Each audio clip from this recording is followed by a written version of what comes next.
guys, it's David here from Beyond the Kingdoms, and today I'm reporting in after my recent trip to Galaxy's Edge at Hollywood Studios.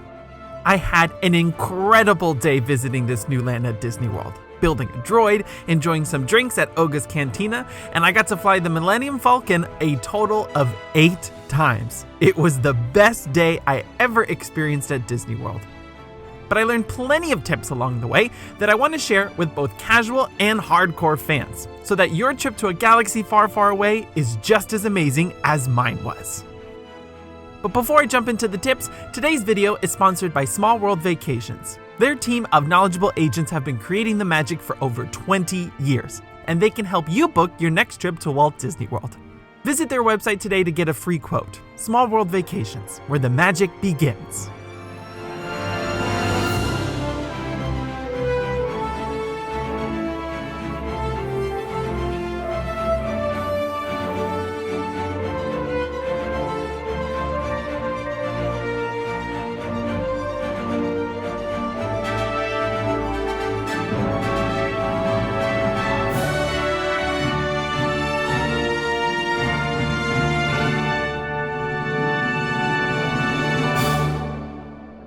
Alright, now as some of you know, Hollywood Studios will offer extra magic hours from 6 a.m. to 9 a.m. from now until November 2nd.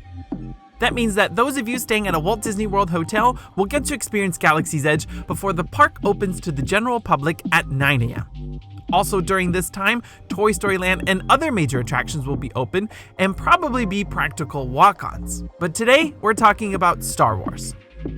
Now, I visited the park on day 2 and 3 of Galaxy's Edge being open to everyone at 6 a.m. And I think my experience will be very similar to what you resort guests will see during these extra magic hours. If the entry procedure is the same and you arrive before 6 a.m. and escorted to the land in a big herd of exciting fans, stick to the left side of the pack. I say this for 2 reasons. First of all, if the crowds overwhelm you, being on the edge will give you some air to breathe. But more importantly, you'll get a great introduction to the land, and you just might get an unobstructed view of a few characters along the way, like Chewie and Rey working on an X-Wing fighter as you first set foot on Batuuan. When I saw these guys, I had goosebumps running up and down my spine. It was so exciting. And I want to point out that if you arrive before 6 a.m. and the crowd waiting to enter is contained between the junction of Hollywood and Sunset Boulevard, but doesn't quite go back further than the entrance of Mickey's of Hollywood, you're gonna have a great start to the day. Even if you're at the back of this crowd, you'll get to walk on the Falcon within 30 minutes and experience another hot ticket item before the sun even rises. Now, for those of you staying off property and entering right at 9 a.m., you probably won't get to experience this, but I have another tip for you guys. Make sure you have the My Disney Experience app and know how the boarding pass system works. Disney has put in place a virtual queuing system for when the land reaches capacity. Now, it was only used once over in California, and for only half of the first day of full operation here at Hollywood Studios. On day 2 and day 3 here in Florida, the boarding pass system was not used at all. I'll admit that I think it'll be extremely rare for Disney to use this system, but it's a good idea to know how it works just in case. When you enter the park and open the My Disney Experience app, you'll see a section that reads Star Wars Galaxy's Edge, Status and Access. If you click on Find Out More, you'll immediately know if the land is open to everyone or if it's at capacity and you have to join a boarding group. When you join a boarding group, you'll be assigned a number and you'll see what groups are currently being allowed into the land. Now, to do this, make sure you have everyone in your group with the ticket linked to your account in your friends and family section. And you have to have push notifications turned on. That way, you can book everyone together, and when it's time for you to enter the land, you'll be sent a notification. Now, I noticed that when your boarding number is called, you'll usually have up to 2 hours to make your way to the entrance to Galaxy's Edge by Muppet Vision 3D. So when you get notified, don't panic. You got plenty of time to get over there. And there's no limit to how much time you can spend in the land. You can spend the rest of the day in there if you wanted to. If you have a reservation to Oga's Cantina, the Droid Depot, or Savvy's Workshop, you don't need to join a boarding group at all. Even if the land is at capacity, you'll be able to enter 1 hour before your reservation time slot. But again, don't stress over this. I don't think Disney will really have to use this system much. I predict that it may only be put in place again when we reach the week of Christmas and New Year's, when all the parks get really crowded. I'm just telling you how this works so that you know, just in case.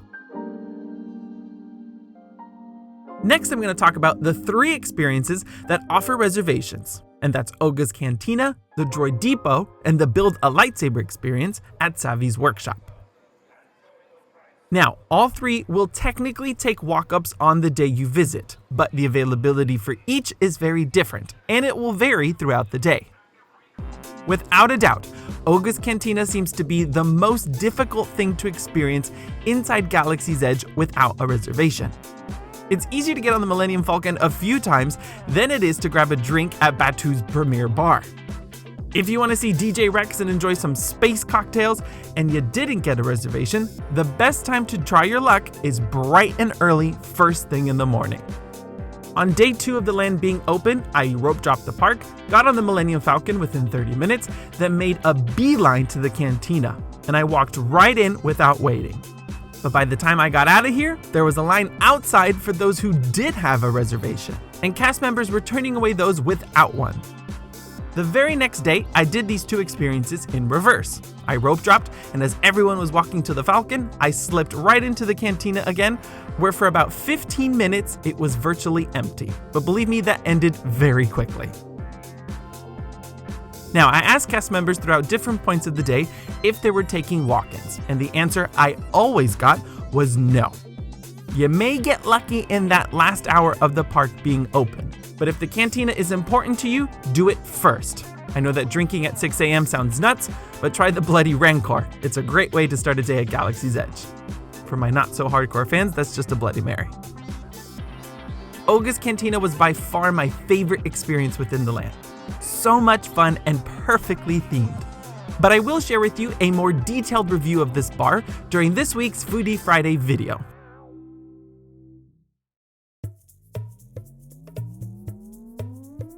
Now, on the flip side, the one experience out of the 3 that's easiest to do without a reservation seems to be the Droid Depot. Throughout the entire day when I was visiting, guests were able to walk up and wait in line to build their own droids. Now, I managed to score a last-minute reservation the day before visiting for 7:30 p.m., and when I arrived, I walked right in with no problem. The reason this one seems to be easier to do is because the store is broken up into sections. Those with a reservation walk in on one side of the main entrance, while the standby people stand in a line outside. Those who don't want to build a droid but still want to see what other merchandise items are available can enter the store at a second entrance. Just look for this symbol and you can walk right in with no problem. But please know that you can still go home with a droid without waiting in line or making a reservation at all. If you're not fussed about building your own, you can purchase a pre-built R2-D2 droid and DJ Rex, as seen in the Cantina. I even found a C-3PO droid. Now, the R2 unit is the same price as the build-your-own version at $99. And all of the accessories are compatible with both versions. The personality chips will determine if your droid is part of the Resistance or the First Order, and these are priced at $12.99. If you're getting this, make sure you look at this display case, because it will tell you which color is assigned to each personality, and you can listen to a sample of the different sounds they make as well. And if you want to take your droid home in style, you can also get this special bag to transport them in. But also know that each customized droid comes with this box as well. And if all of this sounds way too expensive, there are smaller droids you can take home too, like this set of really small color-changing droids, or a smaller BB-8 unit priced at $16.99. So the moral of the story is this, that you can build a droid without a reservation. You'll probably have to wait about 20 to 30 minutes to get inside, and after you build the droid, you can walk through the second part of the store and check out the accessories. If spending $99 is just too much for you, there are alternatives. I must say that the Droid Depot seems to be a real big hit with both the hardcore fans and the more casual Star Wars lovers. And the kids seem to absolutely love it. It's a fun experience building this, and I love my little R2 unit.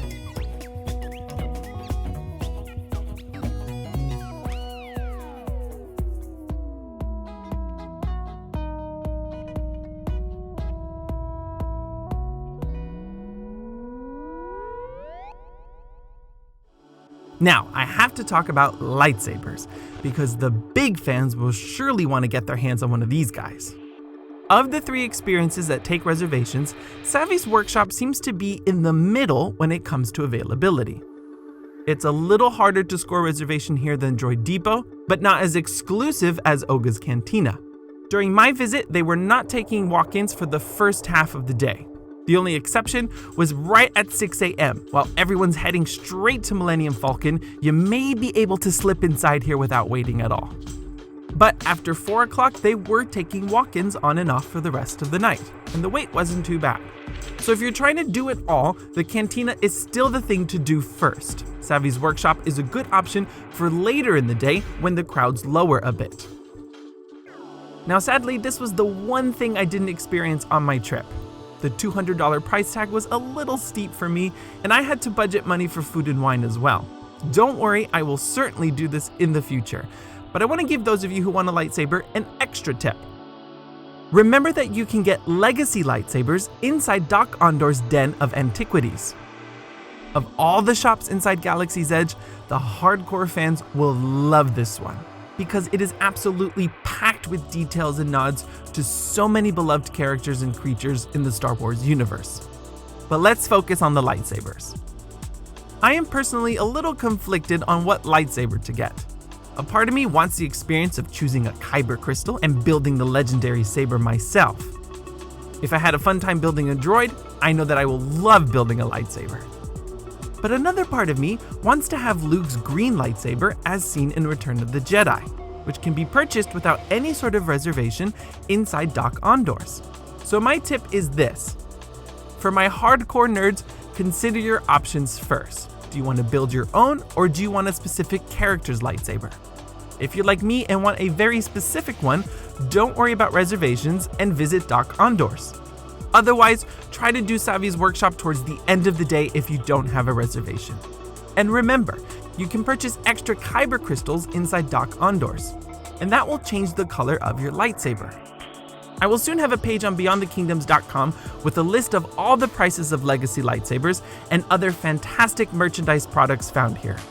Whether you want to wear Queen Amidala's headdress or take home Yoda's illuminator, you'll definitely want to make a stop at Doc Ondor's. It's the best shop in my opinion. Now, before I transition to something else, I must also talk about one more unique merchandise item, the Batuuan Spira. For those not in the know, this is Galaxy's Edge special gift card. It's a beautiful metal coin and works like any other Disney gift card. You can use it while shopping at Black Spire Outpost, or even use it to purchase food items over at Epcot Food and Wine. It also doubles as a fun take-home souvenir, especially if you like to collect all things Star Wars. Now, to get one of these, you have to put a minimum of $100 on the Spira itself.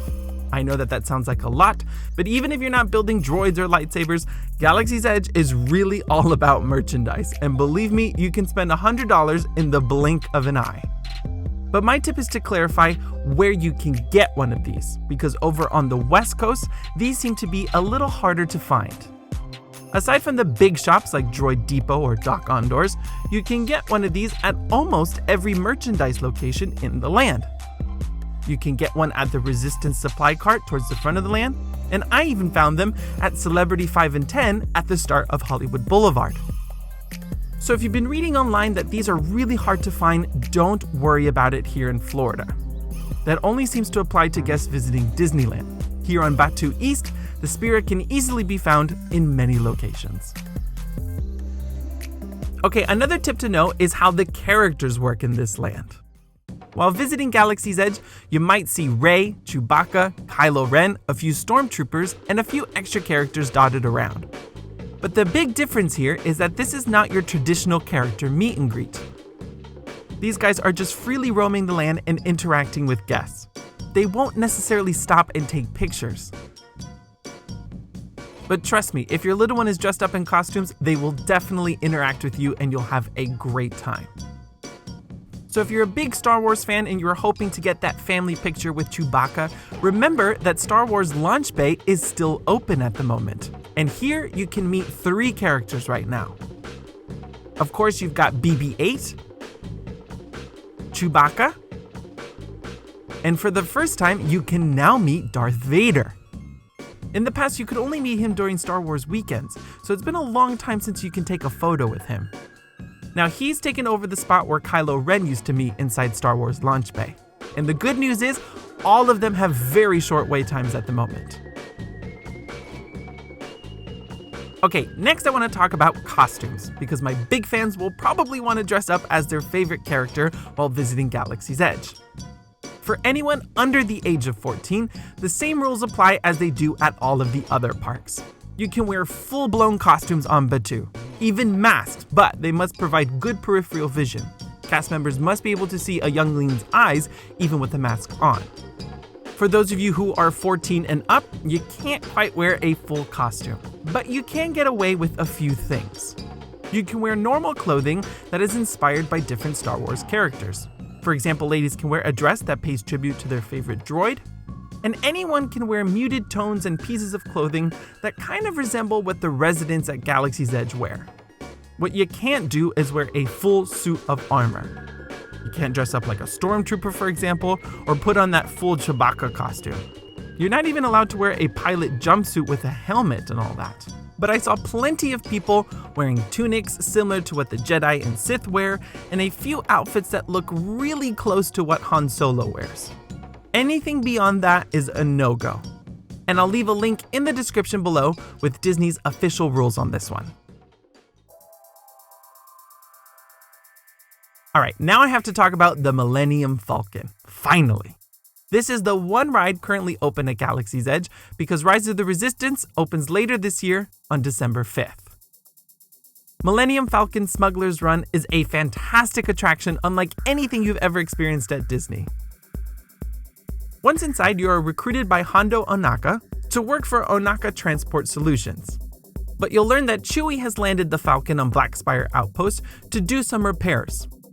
Hondo and Chewie have struck up a deal that in exchange for parts, Chewie has agreed that Hondo can use the Falcon to carry out some smuggling missions. And that's where you come in. And like I said, I was lucky to ride this guy over and over and over again. And each time I got to play a different role. So here are a few tips to best experience this one. After the pre-show, you'll be escorted into the main hold of the Falcon. You can roam about a little bit here and explore before sitting in the cockpit. So make sure you get that picture by the chess table and spot the hidden Easter eggs, like Luke's training helmet and secret droid as seen in the original film. Now, once inside the cockpit, you'll be assigned a different position, either pilot, gunner, or engineer.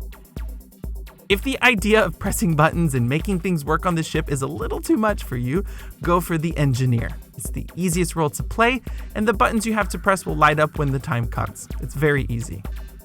Now, if you've been dreaming of flying the Falcon for years, then you'll want to sit in the right pilot seat. You will be the one to make the jump to light speed. Now, I surprisingly found the role of right pilot quite easy, and I'm not a big video game guy. Aside from making the jump to light speed, you'll steer the ship up and down. The left pilot is the one who steers the ship from left to right. I think the left pilot actually has a little bit of a harder job to do. Now, I know my big hardcore fans want to be the pilot, but I think an underrated role to play is being the gunner. What's interesting about this one is that it can be both easy and difficult depending on the settings you choose.